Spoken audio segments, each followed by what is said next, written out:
There's no fucking around, mate. Round 1 is done. It's dusted. It's in the books. Official. Good to have the footy back. It is. 6 games in the last couple of days. Bloody interesting ones. We had some thrillers. We had some not so much thrillers. We had thrill. Oh yeah, we did. In saying that, after the Cowboys game, that was probably more one-sided than anyone else thought it was going to be. But how do you feel, mate? 1 round in, footy's done. Excited. Footy's back. Everyone played by my Tigers, which is a bit of a shame. But I mean, the round's not complete until they Tigers. play. Tigers are playing next week. But someone had to have a bye. Yeah, no, it's good to have it back. I think the last couple of games have been very interesting. And very interesting. I think yesterday's games for sure. I've been watching the footy for a very long time. I've never seen such an unpredictable round. I'm not in any tipping comps, but you talk around footy circles and you see a lot of 1 for 7s. Yes. Wow, 2 for 6s. A few guys probably went 0 for 8 because they had the audacity to tip dogs head to head. So tough round for tippers, tough round for punters as well. Us, we're never satisfied going 4-4, but I think we did really well on some games to predict the unpredictable, aka the Dragons game. But yeah, we'll get to them. I think that it just extended out even further. In my wildest dream, I didn't see Sharks coming back from 12-0 down, winning, Melbourne winning, holding the defending three-peat champions, the modern era team, to 0 points. But let's start with something else that we didn't quite predict, but we were knocking on the door of. The Canberra Raiders with a huge 13-plus victory in the Newcastle Knights. Stadium, McDonald's Jones. I mean, if only there was a podcast out there on social media platforms that said that Knights are going to be fucking garbage and regress coming into the season. That would have been nice, Knights, you're lucky Titans played this weekend because you guys were the worst fucking performance of the round. You're back to the Knights of old, where Kalen gets involved once every 20 minutes in your offensive plays, and you literally can't score again, and then you just quit as soon as the other team gets in your 10-meter line. Raiders legit ran a spine out there of Rapana, who's a makeshift fullback. He's no ball player. He's not going to do anything flashy, but he plays hard. Fine, I'll give you that. Ethan Strange, come on. And that Zach Wolford guy, literally fell out of the squad altogether. No. Don't disrespect I don't even know. It wasn't him. No, I'm Danny saying, Levi. No, that's what I'm saying. Even he fell out of the squad at the might of Danny Levi, and literally you quit to him as well. So as far as I'm concerned, outside of Titans, spoiler alert, you guys were the worst performance of the whole round, and to lose 13 plus to Raiders, you guys got a long season ahead of you. I mean, you better win round 2 because Melbourne's coming to town in round 3, and it's Knights. It's already danger signs. Sure, you 10-peated last year. I'm so proud of you, but you go to North Queensland and lose, and you're 0-2. You're already playing catch-up footy, and I just don't think you guys have it in you to do that 2 seasons in a row. I was going to say maybe they were the 3rd worst team for a team that we all know. South. There was South. South were definitely up there. But to lose to Raiders 13 plus is just horrific with the team they had. Even with Wyden, you could say losing to Raiders 13 plus is pretty bad. Yep. So Knights, you guys were good last year. It already seems like you're regressing and you've given up your top 8 spot. You're just all right, we're good, right? And round 2 is not going to get any easier going to North Queensland. We'll get to them, but the end of the round was today, and we saw what North Queensland did and the way they played. So good luck to Newcastle going up there. But again, shout out to Raiders. Shout out to Raiders. Let's go with that. Ricky, I don't know how you do it with this lineup. The forward pack played very well. Obviously, we knew their forwards were well, but they had spine, and we saw spines throughout the weekend being garbage, and they still didn't win. They were, because of the spine they lost. But Ricky, your men managed to do it, and I think that's just Knights pitiful more than anything else. Knights were really bad. Yeah, they were never looked like scoring. I think they were the most tipped team out of anyone. No one gave Raiders a chance.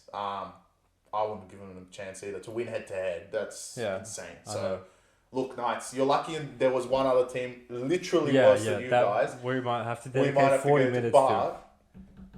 Knights were really bad. For a team that came 5th, that was your performance? Yep. Essentially, takeaways from this game, Knights are back to the Knights of old that can't score. Raiders are not the doormat that everyone in the public has made them out to be. Don't get me wrong, as we said in the preseason, still lacking a little bit of talent across the park to genuinely compete for a top 8 spot, but they're not Raiders aren't just a free win every week. Correct. Because if you think like that, that's kind of what it seemed like Knights were thinking. They got exposed very quickly. So shout out to the Raiders and shout down to the Newcastle. We got Knights. it out of the way. Guys, You know, like, the Raiders very lose shocking. the first one and lose the second one. Knights. No. Adam O'Brien. I'll call you. Cunt. Adam O'Brien. Ridiculous. I'm watching you in North Queensland next week, mate. I'm watching you. All right. Onto Friday night's doubleheader where just the shocks just kept coming to start the season. The New Zealand Warriors host the Cronulla Sharks, go up 12-0, 10 minutes in, look like world beaters, and then, you know, I feel like that 10-minute period just before halftime is so crucial to the psyche of teams. Yes. In the NRL, where, you know, you can be down and out, not have possession for such a long period of time in the game, but unless you actually extend that lead, like, you know, the Cowboys did today, to maybe 20 to 24 to 6 or something, like, Warriors were cruising, but they were never really put them away early on when they had all the possession and all the ball. Correct. And then, I mean, even we were sitting on the couch and we were thinking, like, oh, you know, if this possession kind of evens out, Sharks are the sort of team that can put on points in a hurry. And then, bang, bang, before you know it, 5 minutes after halftime, it's 12-10 and Warriors are shaking. So, yeah, literally. Well, the thing with Sharks, and we said in the preseason, they're clinical, and they were very clinical in this game. Did their job very well. Didn't have the ball, were resilient to a level, like they could have easily gone down 18-20-0 in that first period without the ball in New Zealand, with all the hype of the Warriors. Warriors kind of became like old. You can kind of put it into the Knights category, that they just started doing the wrong things at the wrong time. Yep. And the thing is, I think the takeaway for me was give Sharks a sniff. They're always a chance. Yeah, agreed. Offensively are absolutely clinical. And then Warriors just didn't look like scoring after that. Like the Sharks just held them out. Didn't come close.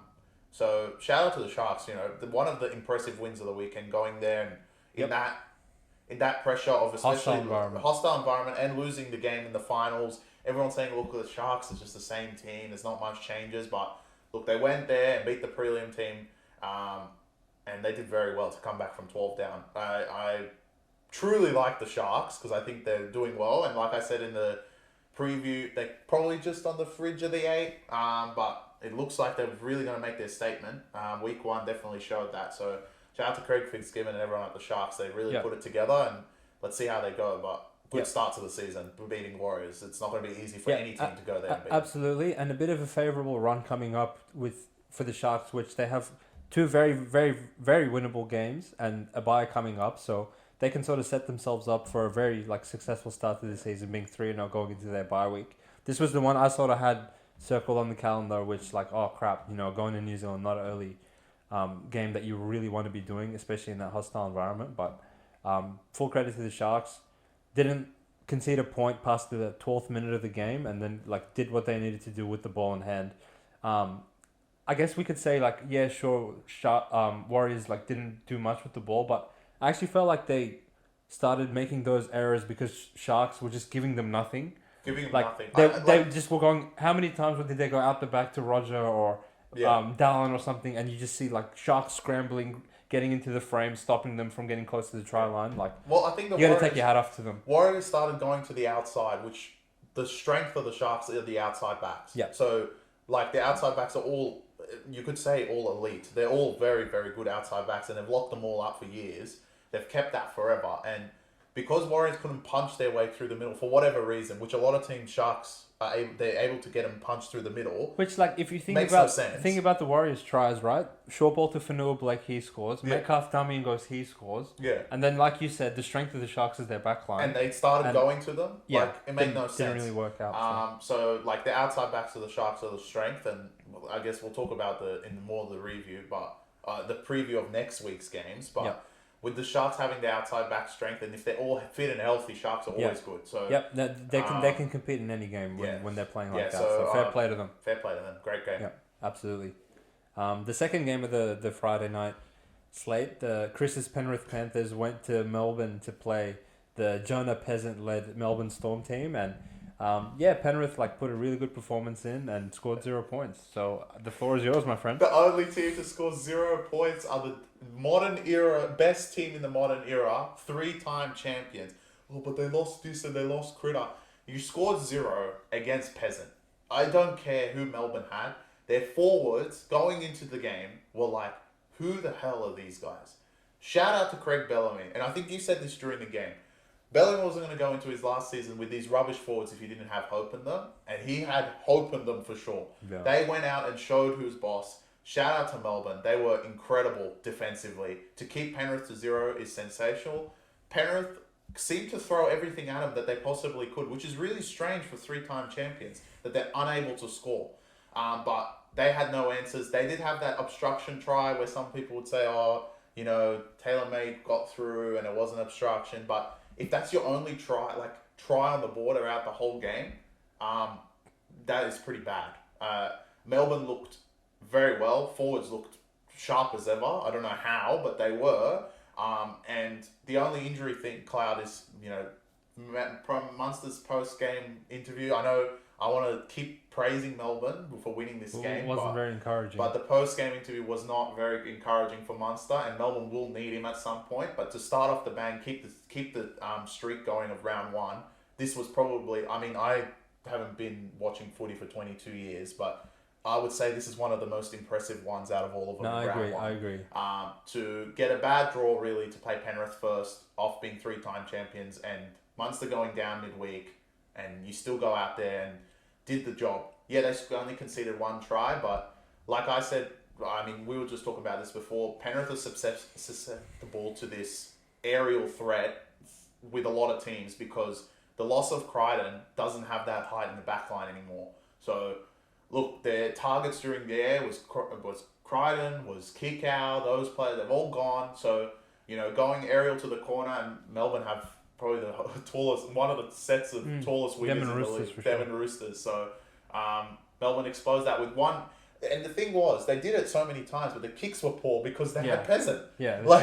If they had Munster, it would be on the money every time. But the one time Peasant got on the money, it was right there, perfect for Coates and who was there to score it? Who scored? Was it Remus?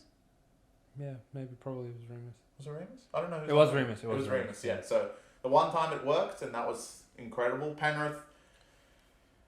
This wasn't like last year. They did lose round 1 last year, but I think it was much more contested, and Brisbane were full strength going into the Bluebet game.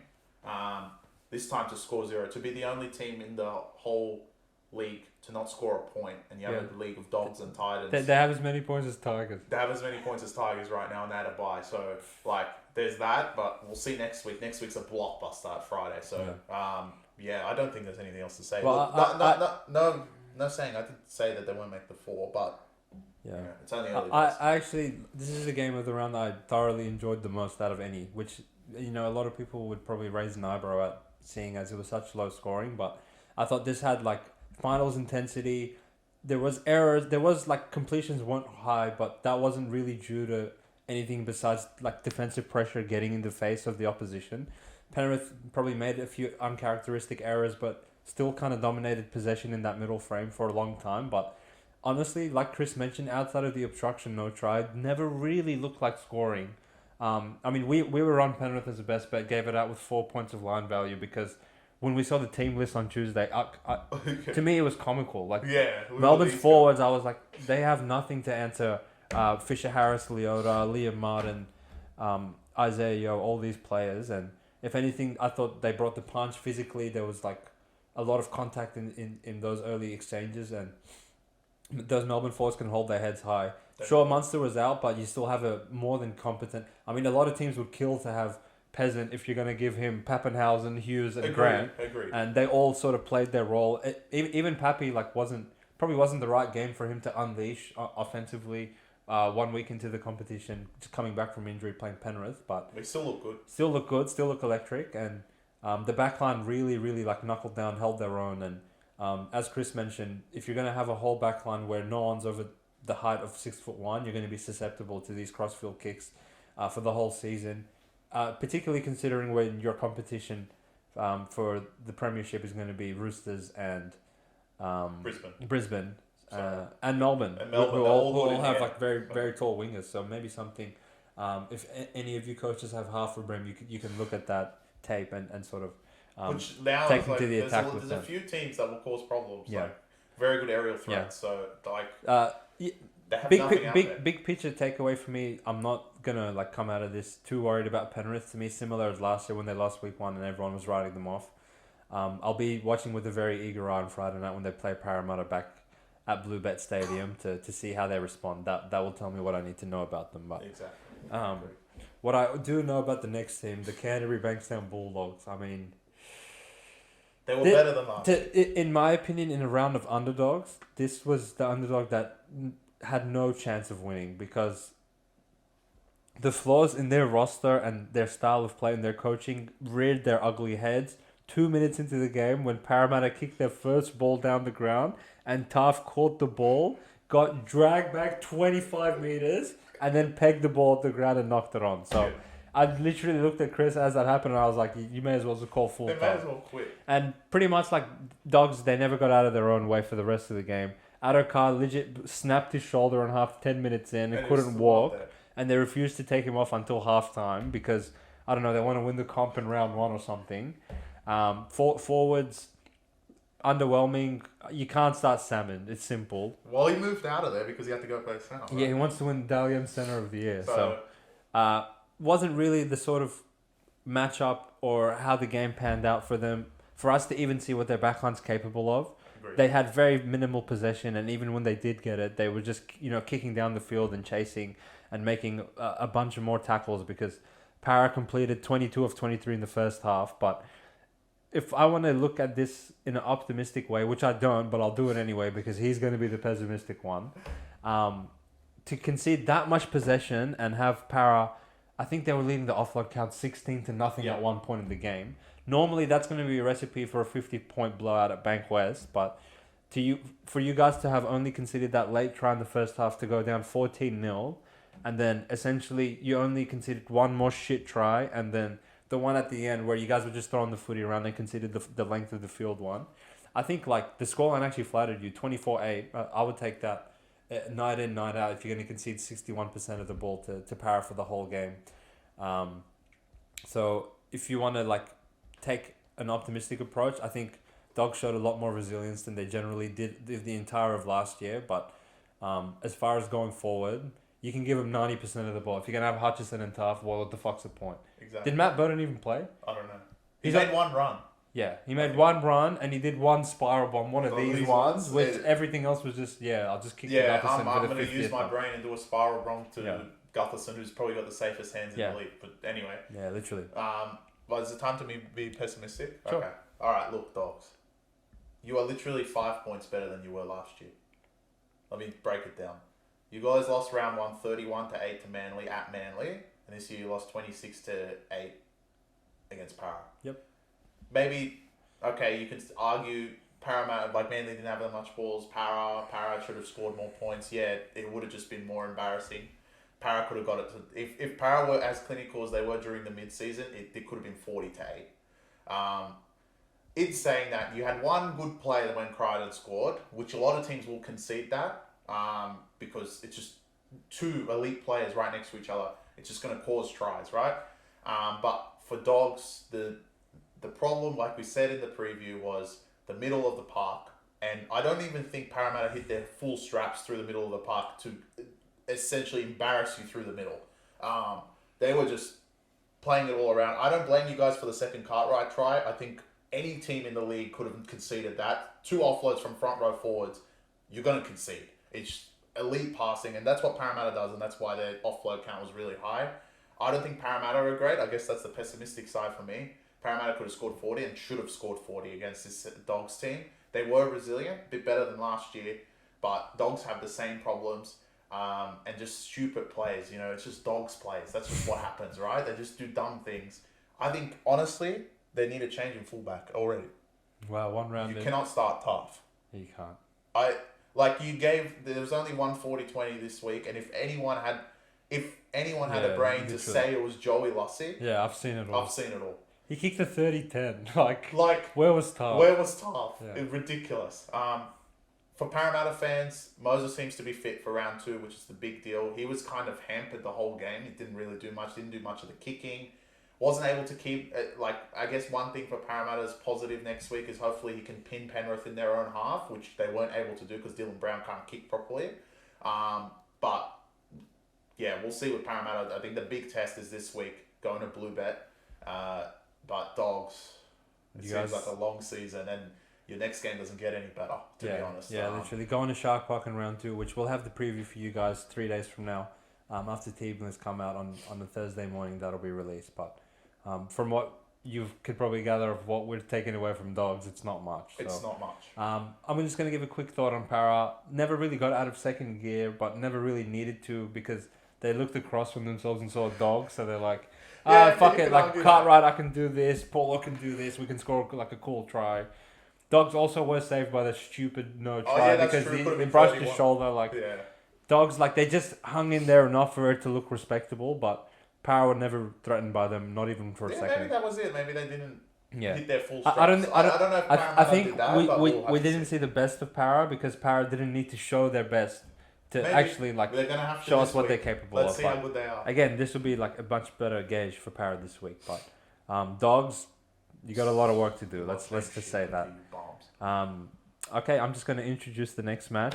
Dragons, Titans, and the rest is yours. Shout out to the Zero Force. Shout out to the Zero Force. We know you're watching. Every time you guys watch what a victory. And honestly, your Dragons looked like they had the best shape out of anyone in the competition. Clip that. Dragons round 1 looked like they had the best offensive shape in the competition. They were elite defensively.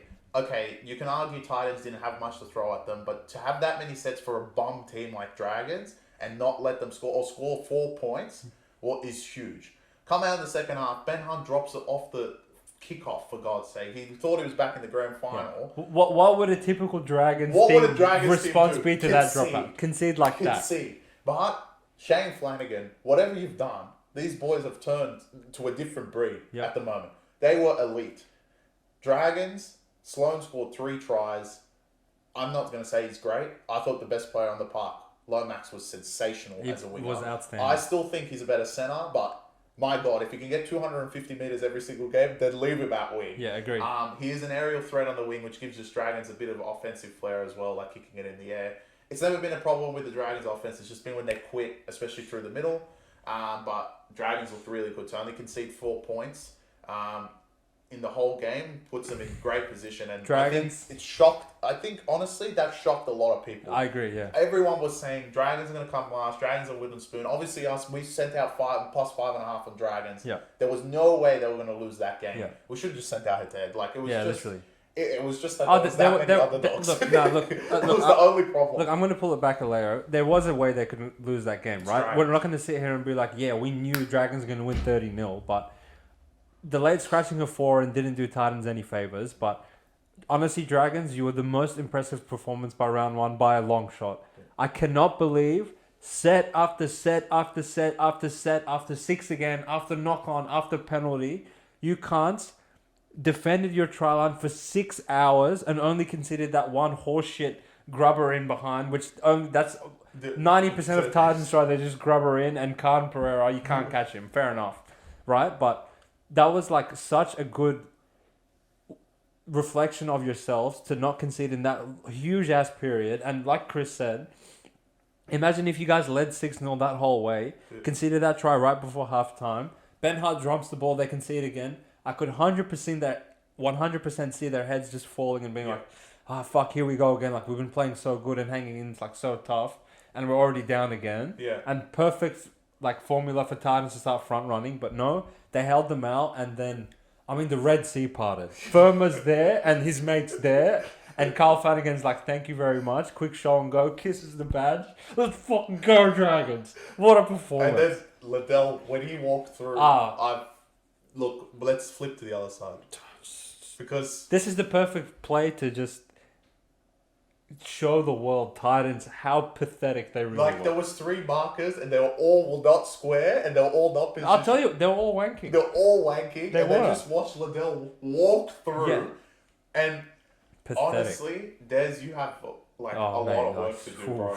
Bro. Titans were Knights. You topped it. Yeah, these guys went right on top. To lose by 24 to Dragons. Yeah, that's Dragons. The only positive is Des is gonna fucking kill Titans this week. Yeah.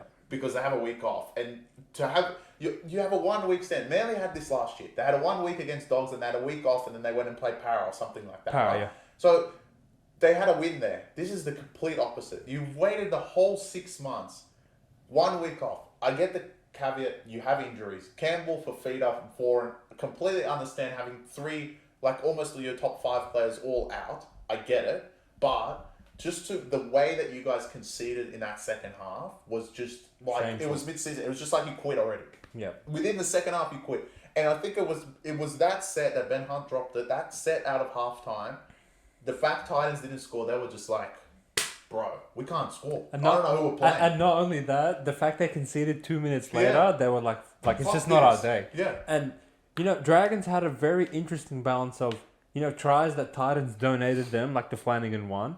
But then, the play. some of the freaking shape that they were running. I mean, Sloan's second one where they give the short ball. For the And halftime.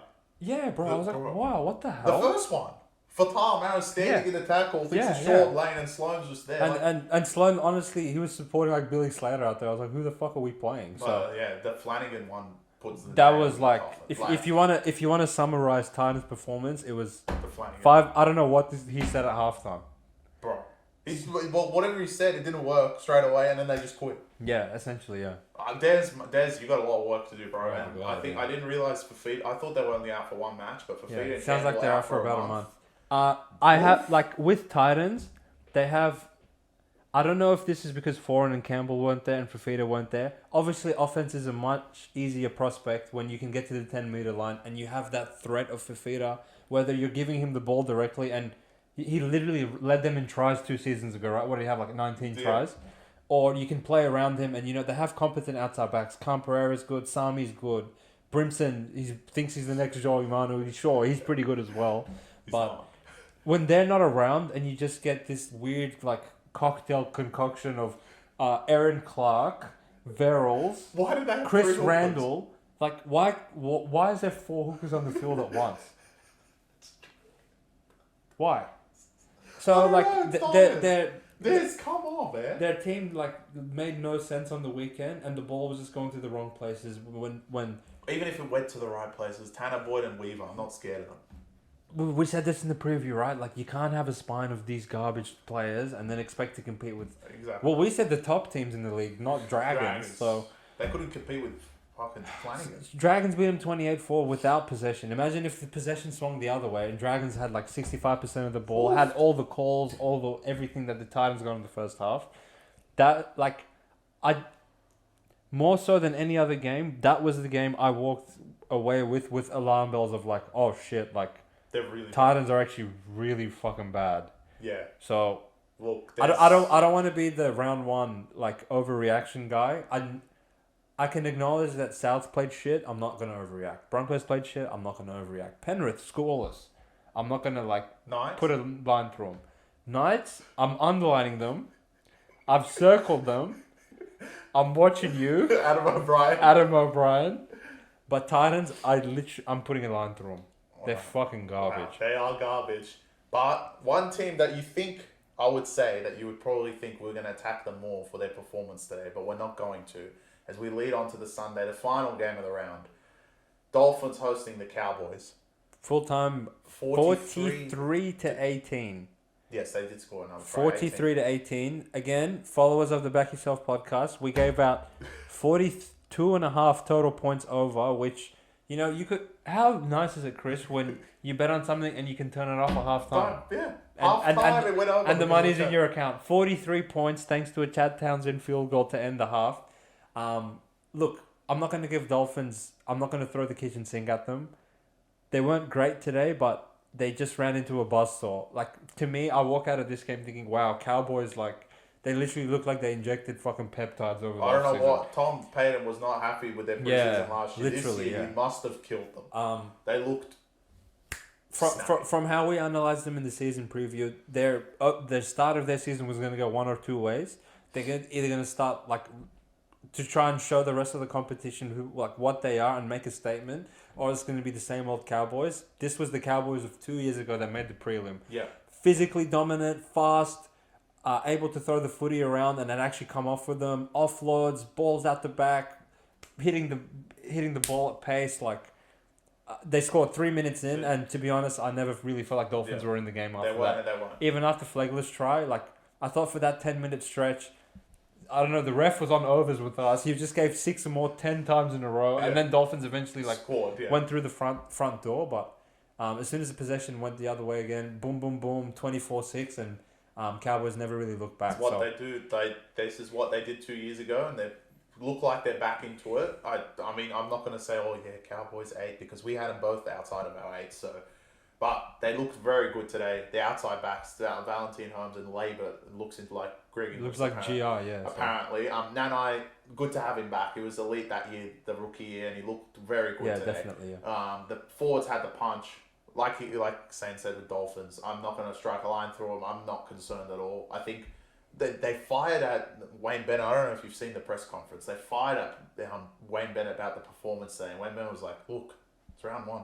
Relax. Yeah. I feel like a lot of people are just going to look at the score and be like, they're shit, they're this, and the bookies definitely think that as well. Yeah.